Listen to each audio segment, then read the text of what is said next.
قائرادر کے قریب ایدی سینٹر کے قریب نٹی جٹی پل سے اس طرف ایدی سینٹر کے قریب ناخدا مسجد میں سلیم بھائی کے گھر پہ مستورات جماعت آیا تھا۔ مسجد میں 10 حدیث 30 تاریخ 12واں مہینہ 2024۔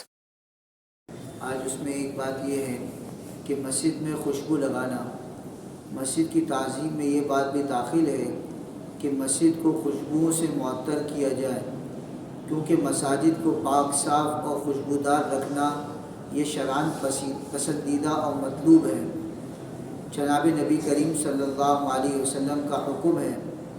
حضرت عائشہ رضی اللہ عنہ کی روایت ہے کہ رسول اللہ صلی اللہ علیہ وسلم نے ارشاد فرمایا کہ گھروں میں مسجد بنایا کرو اور ان کو پاک اور معطر رکھا کرو۔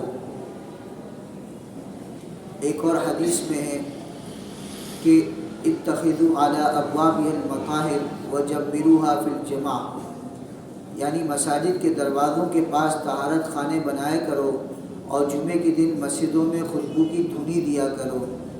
اور سلف صالحین کی بھی یہی سنت تھی کہ مساجد میں خوشبو لگاتے اور دھنی دیا کرتے تھے۔ چنانچہ حضرت عمر رضی اللہ عنہ کے بارے میں نقل کیا گیا ہے کہ انہوں نے حکم جاری فرمایا تھا کہ مدینے کی مسجد میں ہر جمعے کو دوپہر کے وقت دھنی دی جائے۔ مصنف ابن ابی شیبہ میں ہے کہ حضرت عمر رضی اللہ عنہ خود ہر جمعے کے دن مسجد میں دھنی دیا کرتے تھے۔ افسوس کہ آج یہ سنت بالکل چھوٹ گئی ہے کہ لوگ مسجد کے اندر طرح طرح کے ناپسندیدہ تکلفات تو کرتے ہیں مگر اس سنت کی طرف بالکل توجہ نہیں کرتے۔ آج یہ سنت بالکل مٹ چکی ہے۔ مسلمانوں کو چاہیے کہ اس سنت کو پھر سے زندہ کریں، چاہے عطر استعمال کریں، چاہے عود کی دھنی دیں، اگربتی بھی جلا سکتے ہیں۔ البتہ اس کا اہتمام رہے کہ اگربتی باہر جلا کر اندر لائی جائے تاکہ ماچس کی گندک کی جو بو ہے اس سے مسجد محفوظ رہے۔ تو ایک بنیادی چیز مسجد کے بارے میں بیان کی ہے کہ مسجد میں خوشبو لگائی جائے، اور یہ شرعی طور پر ایک پسندیدہ عمل ہے کہ مسجد میں دھنی دی جائے یا مسجد میں عطر لگایا جائے۔ اور ویسے بھی انسان جب مسجد میں آئے تو مسجد میں انسان کو خوشبو لگانی چاہیے، بس اس بات کا خیال ہو کہ ایسی خوشبو نہ ہو کہ جس سے کسی کو تکلیف ہو۔ بعض مرتبہ ایسی جو ہے بیکار قسم کی خوشبو ہوتی ہے جس کی خوشبو دوسروں کو تکلیف میں مبتلا کر دیتی ہے، تو اس کا بھی خیال کرنا چاہیے۔ اور مسجد میں دھنی دینا اور مسجد کو معطر کرنا یہ بھی مستقل جو ہے شریعت میں پسندیدہ ہے، اور آپ صلی اللہ علیہ وسلم نے اس کی تعلیم دی ہے۔ مسجد میں بدبودار چیز داخل کرنے کی ممانعات۔ کسی قسم کی کوئی بدبودار چیز مثلا لہسن، پیاز، مولی وغیرہ کو مسجد میں لانا یا ان کو کھا کر فوراً مسجد میں آنا یہ ناجائز ہے۔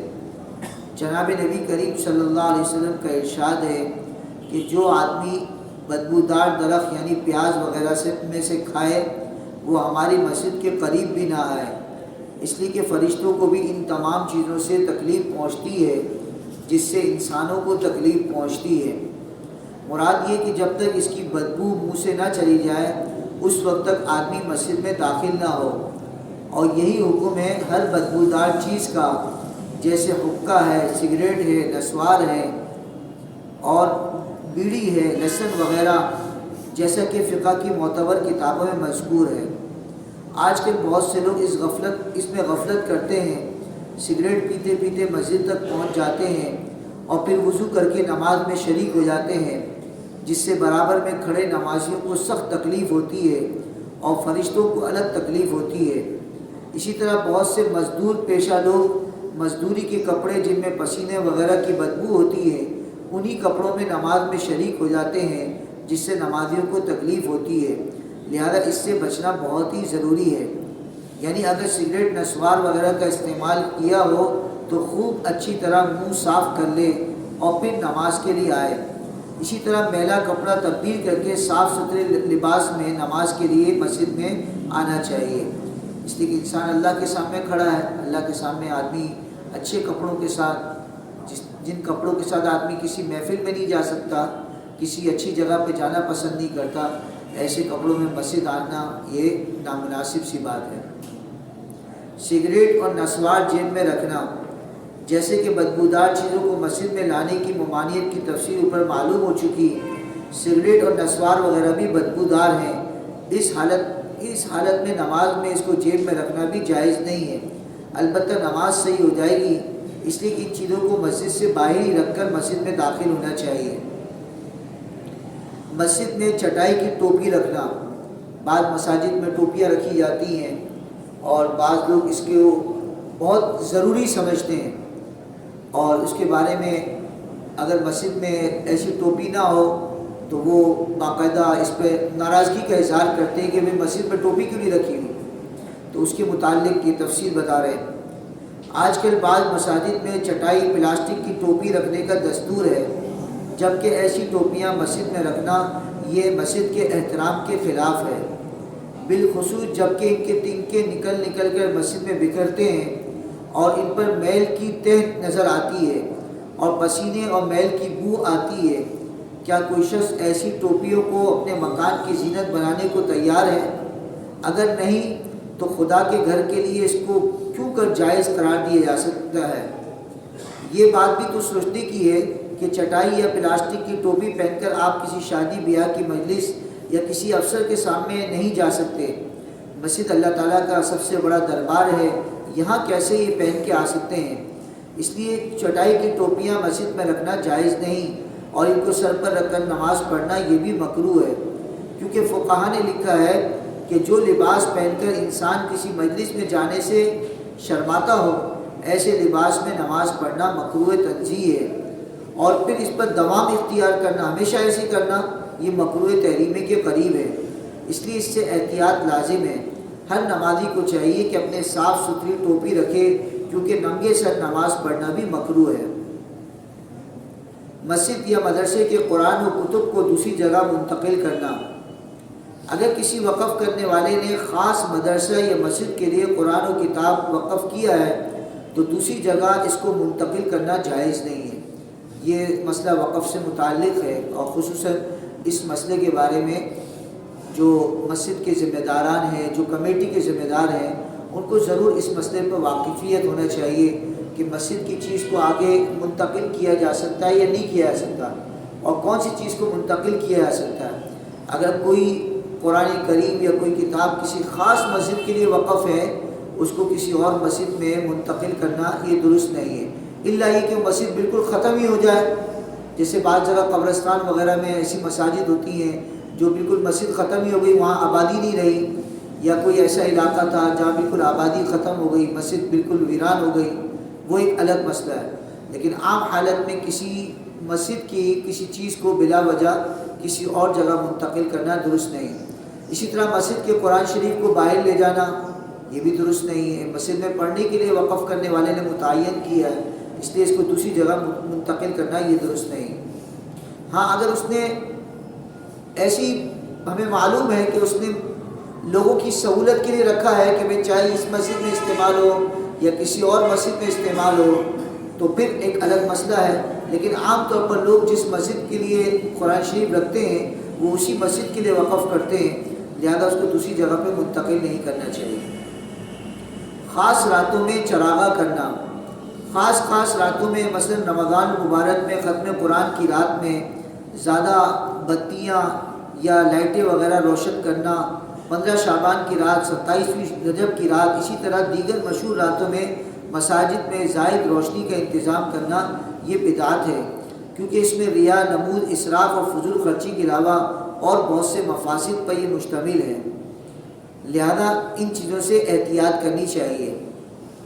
نمازی کے سامنے سے گزرنے کی ممانعت، بہت سے مسلمان نماز پڑھنے کے بعد اس قدر جلدی مسجد سے نکلنے کی کوشش کرتے ہیں کہ ان کو پیچھے نماز پڑھنے والوں کا خیال ہی نہیں ہوتا، نمازی کے سامنے سے گزر جاتے ہیں، جس سے نماز پڑھنے والوں کی نماز کے اندر خرابی پیدا ہوتی ہے، اور اسی طریقے سے نمازی کے سامنے سے گزرنا یہ بھی سب گناہ ہے۔ نبی کریم صلی اللہ علیہ وسلم کا ارشاد ہے کہ اگر نمازی کے سامنے سے گزرنے والے کو یہ معلوم ہو جائے کہ اس گزرنے کی اللہ تعالیٰ کی یہاں کیا سزا ہے، تو اس گزرنے کے مقابلے میں 40 تک کھڑا رہنا اس کو آسان ہوگا۔ حدیث کے راوی ابو النصر کا بیان ہے کہ مجھے یہ معلوم نہیں کہ 40 روز کہا آپ نے یا 40 مہینے کہا یا 40 سال کہا، لیکن مسند بزار میں اسی روایت کے اندر 40 سال کا لفظ صاف طور پر موجود ہے۔ یعنی اگر ایک آدمی کو 40 سال کھڑا رہنا پڑے تو آدمی کھڑا رہے لیکن نمازی کے سامنے سے نہ گزرے، اس لیے کہ اس کا گناہ اتنا زیادہ ہے کہ 40 سال آدمی کو وہاں کھڑا رہنا پڑے تو آدمی کھڑا رہ جائے گا لیکن نمازی کے سامنے سے نہیں گزرے گا۔ دوسری روایت میں ہے کہ نبی کریم صلی اللہ علیہ وسلم نے ارشاد فرمایا کہ جب تم میں سے کوئی شخص اپنے سامنے کوئی ایسی چیز رکھ کر نماز پڑھ رہا ہو جو گزرنے والے لوگوں اور نمازی کے درمیان آڑ ہے، تو اب اگر کوئی شخص اس کے سامنے اس چیز اور نمازی کے درمیان میں سے گزرتا ہو تو نمازی کو چاہیے کہ اس کے سینے پر ہاتھ مار کر اس کو ہٹا دے۔ اگر وہ نہ مانے تو اس کو سختی سے روکے، کیونکہ وہ گزرنے والا یقیناً شیطان ہے۔ ایک آدمی نے آگے سترہ رکھا ہے پھر بھی وہ نمازی کے آگے سے گزرنے کی کوشش کر رہا ہے، سترے کے پیچھے سے نہیں گزر رہا، سترے کے اندر سے گزر رہا ہے، تو آپ صلی اللہ علیہ وسلم نے ارشاد فرمایا کہ اس کو چاہیے کہ نمازی کے گزرنے والے کے سینے پر ہاتھ مارے، اس کو روکے، اور اگر نہ روکے تو اس کو سختی سے روکے کیونکہ یہ شیطان ہے۔ لیکن بس اتنا خیال ہو کہ اتنا آدمی وہ نہ کرے کہ جس سے آدمی کی اپنی نماز خراب ہو جائے۔ سوچنے کی بات ہے کہ نمازی کے سامنے سے گزرنا اتنا بڑا گناہ ہونے کے باوجود نمازیوں کو اس کا احساس نہیں، اپنی نماز سے فارغ ہوتے ہی یوں مسجد سے نکلتے ہیں گویا آگ کے انگارے پر کھڑے ہیں یا دہتی ہوئی آگ کی لپیٹ میں ہیں۔ افسوس، ہماری ایسی حالت پر بہت زیادہ افسوس ہے کہ 1-2 منٹ کے خاطر اتنا بڑا گناہ اپنے سر پہ لے لیتے ہیں۔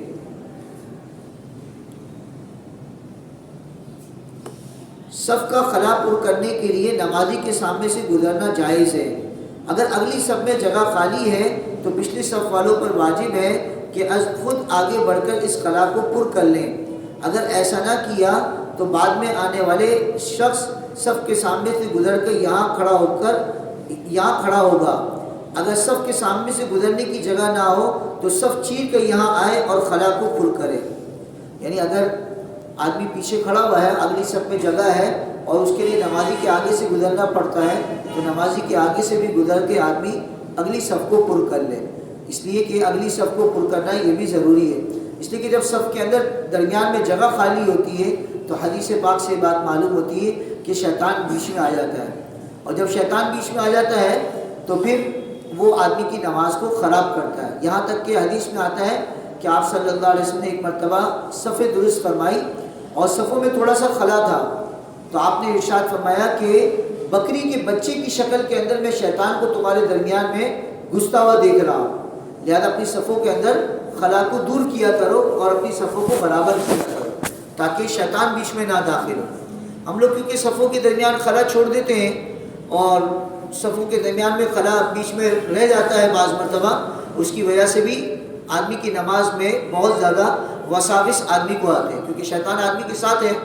جب شیطان آدمی کے ساتھ کھڑا ہوا ہے تو پھر وہ آدمی کے دل میں مختلف قسم کے وساوس کو پیدا کرتا ہے۔ اس لیے حدیث میں حکم ہے کہ آدمی بالکل مل کے اس طرح کھڑا ہو کہ درمیان میں خلا باقی نہ رہے۔ بس اتنا خیال ہو کہ مل کے اتنا بھی نہ ملے کہ جس کے نتیجے کے اندر آدمی کو کھڑا ہونا مشکل ہو جائے، بلکہ اس طرح کھڑا ہو کہ آدمی اطمینان سے کھڑا بھی ہو جائے اور درمیان میں کسی قسم کا خلا باقی نہ ہو۔ اللہ تعالیٰ ہم سب کو ان باتوں پر عمل کی توفیق عطا فرمائے۔ الحمدللہ رب العالمین والعاقبۃ للمتقین والصلاۃ